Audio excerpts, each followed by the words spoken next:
Are you a burnt out send parent or carer that's tired of all the bullshit?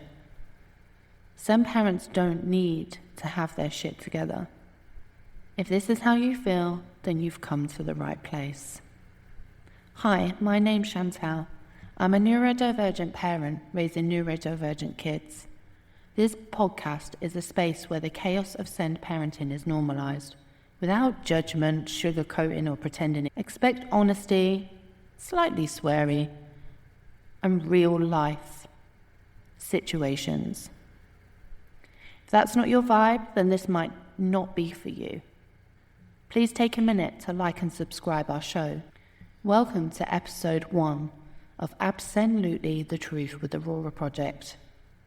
This episode, I'm going to talk to you about our send journey and what's led us to this point. What happens when a child clearly shows a PDA autistic profile? Families beg for help for years, and the system still doesn't listen. I'm going to talk to you today about Aurora's journey. I always knew that Aurora was slightly different from an early age. She was full of energy, but she didn't like her food touching. She didn't like sudden noises like hairdryers or the flusher in public bathrooms. At the time, she was only 3 to 4 years old, and a difficult home situation related to her biological father was blamed for her upsetting behaviours. I knew this wasn't the case, as she was always like it, but being listened to is another thing. As she grew older, she grew taller and stronger. Her demand avoidance, violent meltdowns became impossible to control. She even suffered a serious injury where her ADHD symptoms meant she had to be the fastest winner on her bicycle when playing at the local park with her friends. She suffered an accident so badly that she broke her elbow in 4 places that required emergency surgery. Even when I called for the ambulance that day, she was left for 2 hours in a ditch. Ambulance operator telling me not to move her. It was getting dark. It was getting cold. She was being eaten alive by mosquitoes, in and out of consciousness in pain. In the end, we had to move her in hope that no damage was done to her lung when the handlebar went into it. But we couldn't leave her laying in the ditch any longer. Another example of where the NHS has failed our children when they needed help the most. Now, I'm not blaming the NHS. Our doctors and nurses work tirelessly to provide the right support. Those in charge of the NHS funding should be held accountable. But from taking my daughter's case to Parliament in 2025, that didn't happen. Aurora was accepted onto the Leicestershire and Rutland Paediatric Service waiting list in March 2020.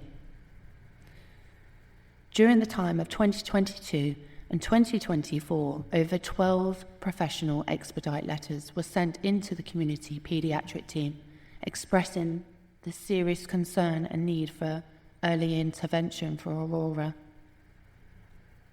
The response, another generic one where she didn't meet need. Advocating so hardly, being on call 24/7, day and night, it took a real hard hit on my mental health. No fucking wonder, right? I asked for help. I sought out for support. I was referred to the community mental health team, which also rejected that referral, that I didn't meet criteria. I found myself plummeting into a deep, dark hole that I just couldn't climb out of. Fast forward to 2026. I decided to create the Aurora Project to provide face-to-face early intervention support for families running a parallel path to ours.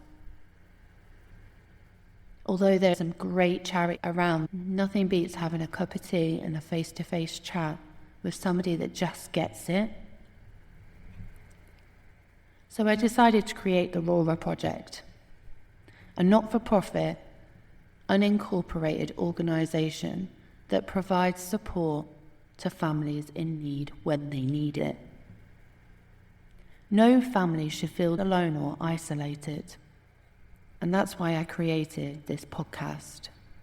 Not for fame, not for money, to get the message across and provide real-time support. So if you're listening and this story runs parallel to you, I see you. That's a little bit about our Send journey.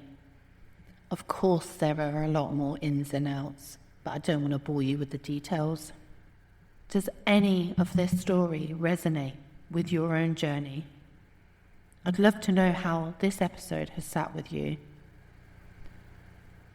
It's okay to not be okay.